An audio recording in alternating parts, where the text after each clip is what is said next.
no matter what mistakes you've made, no matter whose heart you've broken, you don't have to let your past define you. You can change in a heartbeat. I think there's a really bad fallacy that prior behavior predicts future performance, and it's just not true. You can change your path whenever you're ready. It's never too late to begin again. That's the truth that Dr. Cindy Starke wants her clients to know and live. Cindy is a physician and geneticist, and at Midlife, she made the bold decision to leave her full-time hospital position and found a coaching program dedicated to empowering women at that tricky second half of life milestone. Despite huge pushback from her partner, Cindy reinvented her own life, and now she helps her clients build the life they truly want. In this episode, Cindy tells us about her powerful breakout from that narrow idea of the perfect life, the kids, the house, the husband, the job, and the paycheck of everyone else's dreams. And she shares the big steps she took to live the life she never knew she could have, but always knew she wanted. Welcome to The Breakout, a show about smashing through life's little boxes and forging your own path. I'm Dr. Carrie Ulrich. And I'm Kelly Gunther. Carrie and I are people and change experts and best friends. We've spent more than 25 years helping organizations navigate change and get the best out of their people. Come on, we know change is hard, but staying the same can even be harder. On The Breakout, we prove that you can escape expectations, and best of all, we show you how.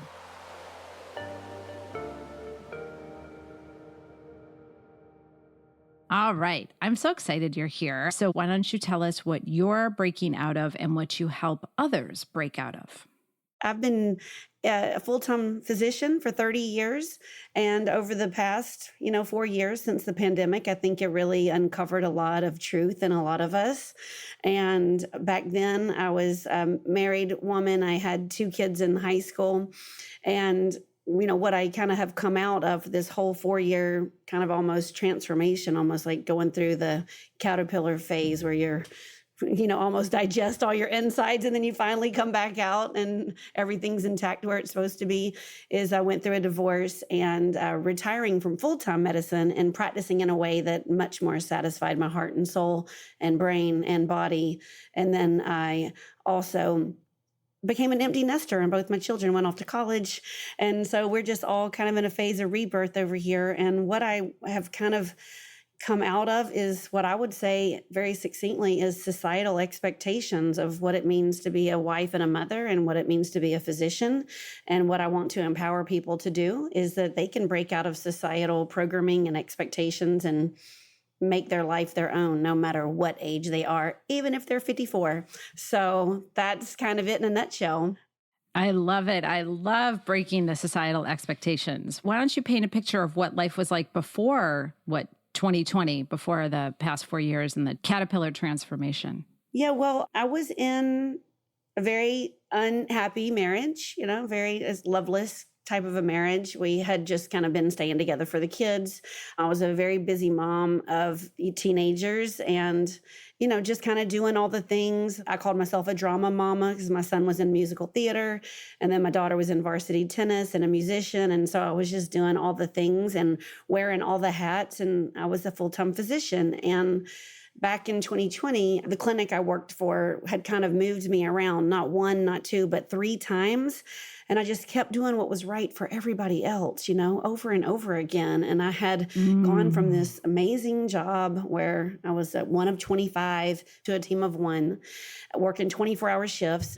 I was just kind of trying to keep it together, as a mom, a wife, and a doctor, and just nothing was working out the way I wanted it to. And I was just kind of getting more and more exhausted, and I just didn't know how to affect a change because I had these societal expectations of, marriage and motherhood.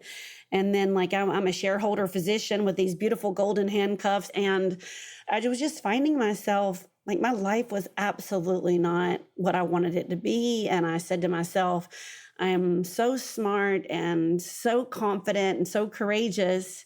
And here I am, I waited till I was almost 30 years old to get married. I have these amazing 2 children. I spent 25 years educating myself and nothing's like I wanted it to be. And it was just very disillusioning that I had, put off so much of my life trying to make the best decisions, and nothing was kind of how I wanted it to be at all. And it was very anxiety provoking. It was I don't ever want to say I was depressed, but I was just sad a lot and frustrated at how in the world to make it different. And then there started the caterpillar phase, girl. How did that start? Because I think you tell a story that can be quite common, right? So you're the good wife and the good mom, and you have a good career, and you're an amazing doctor, and you're taking care of people. When did that, like the cracks kind of start, when you started to then transform? I kind of owe it all to this woman I know named Betsy Paik. And back in 2018, she showed me a different way of making a difference in the world. And there were a lot of doctors that were joining this online business group. It was called Clients on Demand. It was an amazing company out in San Diego, California. It was all online. And I learned how to take something I was really good at and package it in an online program and enroll clients into my program. And I was so excited that there was kind of a light at the end of the tunnel. I thought I would be able to kind of be a better mom and a better wife and a more content physician by becoming like a coach. And I couldn't get my first client to save my life. And it's so interesting that you asked the question the way you did, because what ensued from December 2018, all of 2019, and all of 2020 was I took course after course after course after course, probably literally 16 courses, trying to figure out why I couldn't get a client. And I had spent $90,000. I am not ashamed to say that. And I still didn't have one single client. And so like business course number 16 listened to my story, and she said, "You're not allowed to enroll in my program and give me one penny of your dollars until you figure out why you can't get a client." And she said, "I think there's some childhood trauma that is holding you back, some limiting belief." And I said, "No way. I thought I was just looking for the next external validation to show me how to do it." She said, "No, sugar, it's all inside you." Yeah. And so before she let me sign up for her course, she made me sign up for another course to dig out childhood trauma, limiting beliefs and emotions. And then everything kind of got peeled off, and I kind of hit the ground running, and I was able to get 7 clients in the next 6 months. How did it feel once what was the difference? If you told someone like, here was my life before I did that work, right? And uncovered those things. And then here's my life after, like paint that picture for us. Cause I think our listeners would love to hear. Well, I have this one sticker phrase quote that kind of summarizes it all. And I have it right next to my bathroom mirror. So I look at it every day. And here's the quote: "In my world, not even the sky is the limit." Because usually we say, "Oh, the sky's the limit." Well, then that still kind of blocks you down to what you can see as the sky. But there's really something above that. And when you tap into your God-given right to abundance and self-love and worthiness, and you kind of co-create with God and the universe and source, whatever you call that, then not even the sky is the limit. I feel like my life before was a bunch of to-do lists. I was working from my frontal lobe, my conscious brain, which is like 4 to 6% of the whole power of your brain. And then afterwards, there's no to-do list. There's no frontal lobe. There's no conscious. It's all unleashing your unconscious mind so that no matter what it is that's supposed to come your way will come your way. You just got to open up and surrender and allow. When you made the decision to kind of change the career, you got some pushback from your husband. What was it like when you tried to change your career and defy some of these expectations? I'm not getting the sense that you are going to be shocked by what I'm about to say to you. No, I don't think I will be. He told me that because I was in the top 5% income earners in America, I had to be happy. And everyone would be just lining up, dying to be who I was, financially speaking. And so why in the world would I ever stop what I was doing? How can I not be happy? What's wrong with me? I'm crazy. I've lost my mind, that sort of thing. Just that for like 4 years. It was very frustrating, very frustrating. And guess what? I know this is not shocking, but it's not about the money that you bring. It's about the impact that you make. It's just I'm allowed to change my mind when I'm 50 years old. And so, yeah, it was very frustrating to be told that I wasn't allowed to feel the things I was feeling. And it's a total fallacy that money makes you happy. And I mean, I could see that as clear as day, but when you live with someone, and you're like partners in life, I don't know. I kind of felt like in a way I had to have his buy-in to do this big old thing, which I was going to do one way or the other. Yeah, I had to do it myself. I just had to do it myself. Yeah. And so to break that, you had to break the closest relationship you had. Yeah, it's unfortunate. The amount of time that you're unhappy, I think, does dictate the level of significance and importance that something has in terms of making a change. So if you're unhappy enough for long enough, you do reach a breaking point where you're like, something's not working, I'm not happy. You're just reminding me, Kelly, in change management, they'll say, where's the burning platform? So it's the same for an organization as it is for an individual. So when is it so bad? When do the flames are actually touching me that I think, I can't do this anymore? So if you think even about your own, if you want to exercise or lose weight or make a change, usually you don't do it when you're in a great mood because you're like, damn, I'm looking good. And I feel like she had enough. And the pain is actually more of a drain than the actual work you're going to have to do.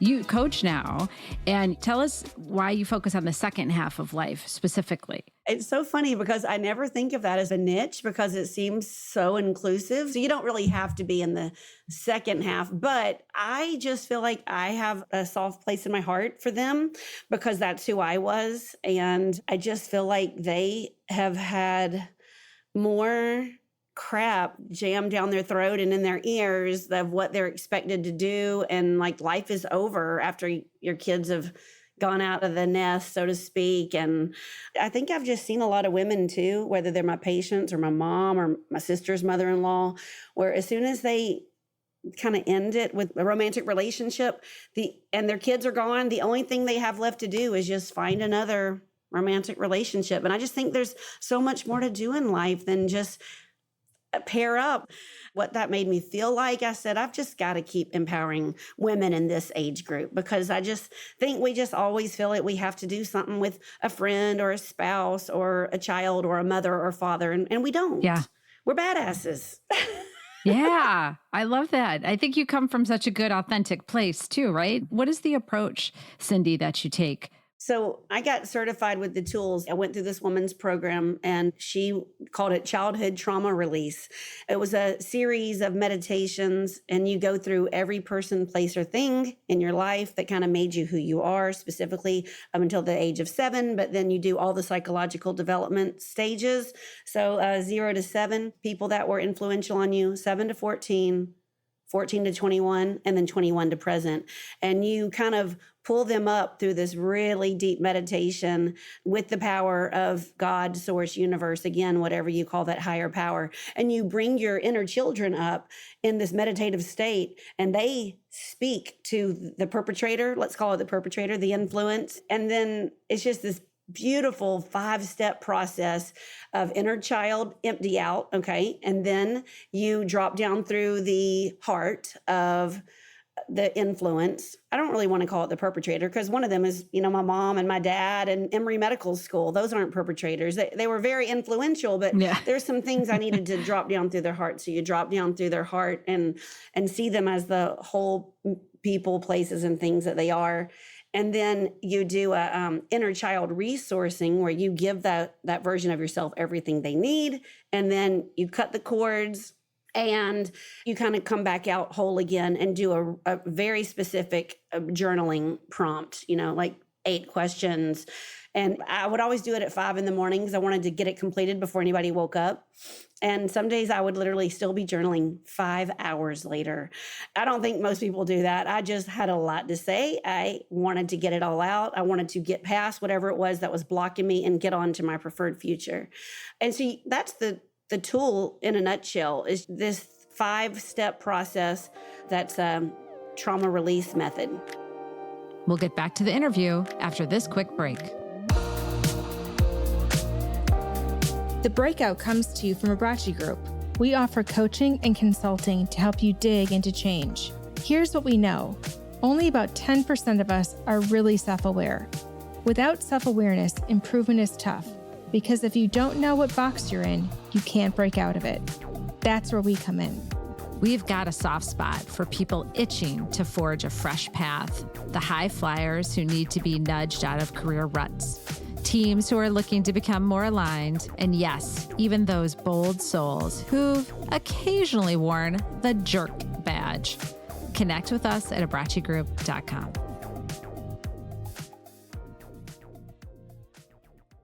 Dr. Cindy, thank you so much for sharing with us. There's this strong idea that once you've reached midlife, there's really no point in changing anything because you've invested either so much time into what you've done and are successful, have money, etc. Is that something, number one, that you struggled with yourself? And number two, how do you break through that mindset with the clients in which you're working?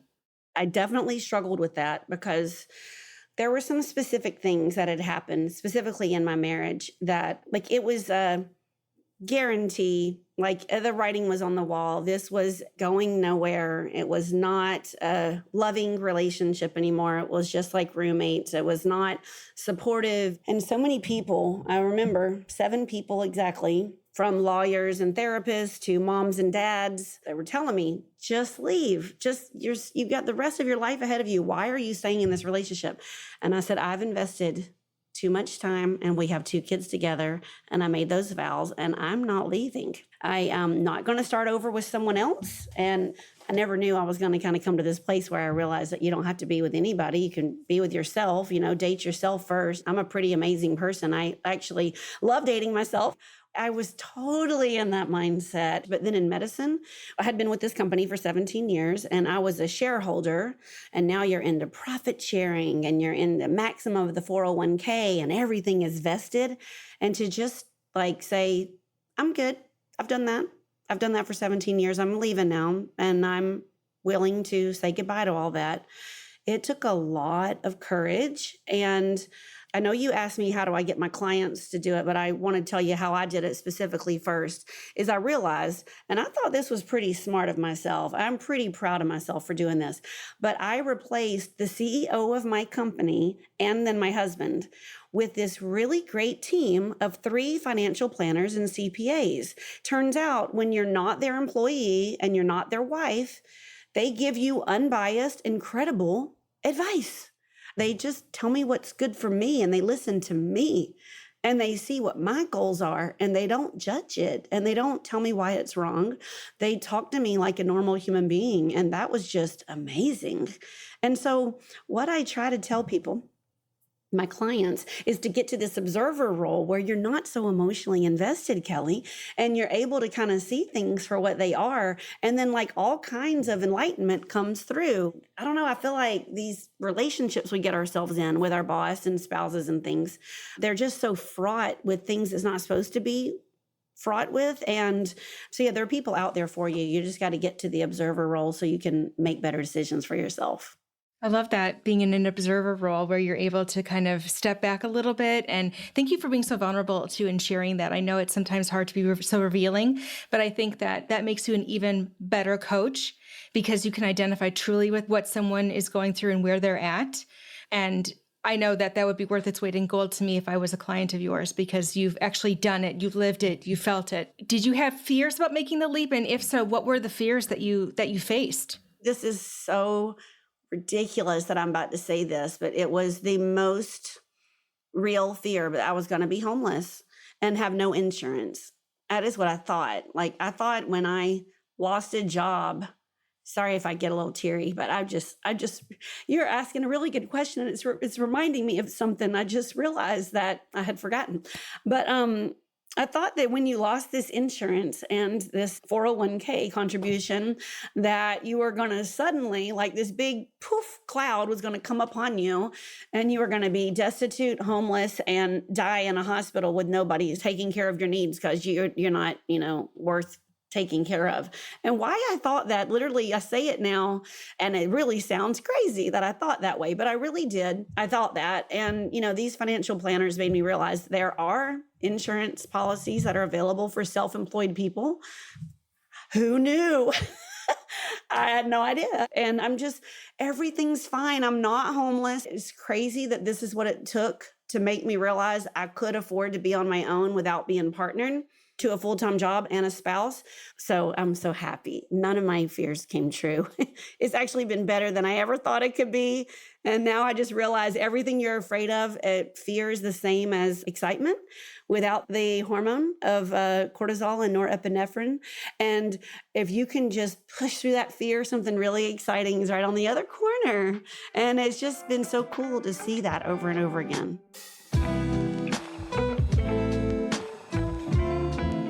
She has so embraced that she can be on her own.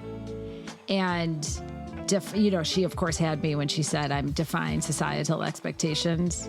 Because that's our book. Thank you.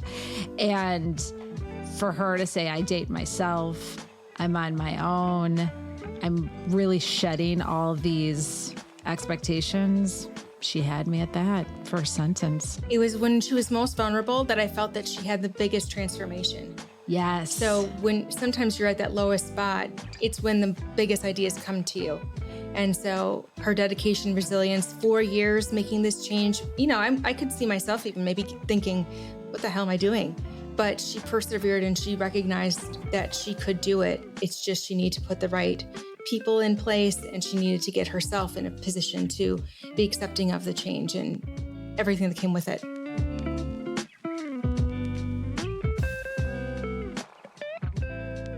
If this wasn't already great enough, and Dr. Cindy wasn't already the bomb, you've also participated in Ironman triathlon, which I know you've done twice. Once you didn't finish, the second time you did. For those who don't know, it is a long distance race, 2.4-mile swim, 112-mile bike ride, and a 26.22-mile run. So I think I read in your notes that you said you would never do it again. But what was that experience like, and how did it shape your coaching practice? That just sounds smart, by the way, that she's never doing it again. I'm sorry. I'm like, that sounds right. There's a term for people like me, and we're called one and done. There you go. You either get very enamored of it and it's kind of like in your bones and you can't stop doing them, or you're a one and done. And the minute I did one and successfully crossed the finish line, I was done. I was only 46 when I did that. And now at 54, I really do feel like a different woman. But what I learned more than anything back then in that 2-year period of my life, 3 things. And it's kind of the point of the book, too, that I wrote. Number 1 is don't let fear and failure define you, because I was afraid of biking. I kept falling off the dang thing. My Ironman training began with breaking a ligament and having to get a $17,000 reconstructive thumb surgery. And I'm like, what in the crap? I fell a couple of times even running and would just bang up my knee. And I was so afraid that I wasn't going to do it. And you can't let failure define you either, because the first time I did it, I did not cross the finish line. I failed. I got a big fat DNF, did not finish. So I get F on a report card. And I had trained for 2 years. I had studied everything. I did my nutrition. I learned how to run and bike and swim these exorbitantly long distances. I was ready for that race. Completely ready. And I got pulled off and got a DNF because one thing and one thing only. What I needed to do was 112 miles on the bike is a very long distance. Would you agree? Especially when you're in Florida in October and it's freaking hot. And you have all your food and fuel lined up on this little tiny thing in between your legs that's making your crotch feel like, I can't even describe what it made my insides of my legs feel like. It was awful. I could talk forever about that, but let's not, I digress. What I didn't do is on the bike, I did not memorize the route. There were all these turns, and sometimes you'd go 500 feet and then make a turn. Sometimes you would go 8 miles, then make a turn. Sometimes you would go 16 miles and then make a turn. Well, I thought, because I'd never done one of these before, there would be like Hansel and Gretel, like little tiny flags every 2 inches to show you the way to go every single turn. But they weren't. They were like every 5 miles. And I was just left out there on my own.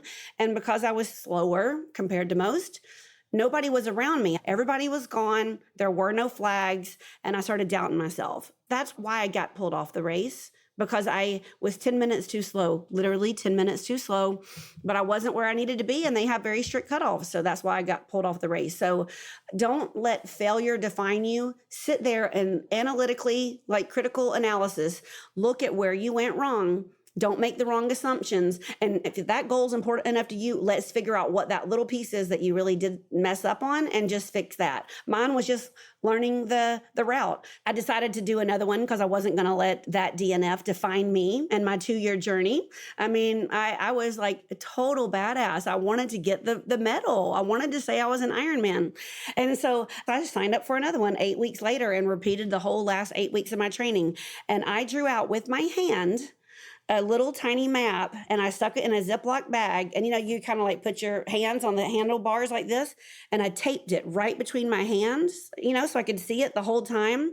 I knew exactly what my miles per hour averaged. And so I was good as gold, it was like a done deal. I had finished that race and gotten my medal before I even started swimming the next time I did it, because I knew I was going to do it. So that's one big thing. Don't let failure define you. And the other one is get a mentor that's been there before and that can show you the way, because you cannot possibly know what blind spots to look for. And then the third thing is, if you divide something up into small enough parts, no matter how big your goal is, you eat an elephant one bite at a time. You can do anything you want to as long as you divide up something small enough. So those are my 3 things I learned from Ironman that I teach people every day of my life. And it's so exciting because it empowers people. I mean, you're very goal-oriented, clearly, but then you are very resilient too, not to let past mistakes or, situations define your future. And congratulations to you for finishing, because, that just exhausted me, even just explaining what it was. Our last question, which is one of my favorites, is you have 1 minute with someone who is stuck and they want to break out. What do you tell them? I want to tell everyone that I come across, so I'm definitely going to tell this person that there's 2 things that should never ever hold you back. And number 1, it is the cycles that are present in your generations before you. So you can be a cycle breaker. There's a lot of alcoholism in my family.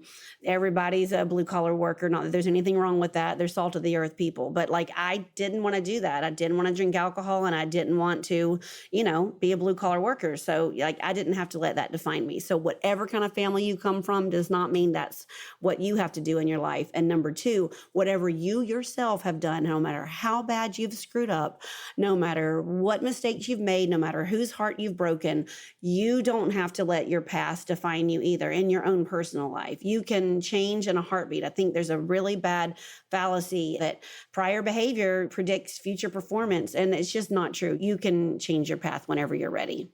And when you have such an inspiring and motivational coach as you too, Cindy, advocating for you and really, pushing you to see what maybe you aren't able to see in yourself just yet. So thank you so much for being a guest and sharing your really powerful story, because I think it's one that so many people need to hear, especially those later in life who are looking and contemplating what's next. I think you've given them some wonderful things to think about. And hopefully, if you're interested in talking with Dr. Cindy, you'll do it. Thank you so much for having me here today and giving me the gift of speaking to your audience. That was Dr. Cindy Starke, a breakout powerhouse who has busted through just about every expectation there is. And this is the Breakout from Abrachi Group. At Abrachi Group, we specialize in coaching and consulting for brave new directions. Connect with us at abrachigroup.com. And don't forget to subscribe to the Breakout so you never miss a new episode. And make sure you're following us on Instagram at The Breakout Pod. I'm Kelly Gunther. And I'm Dr. Carrie Ulrich. See you next time.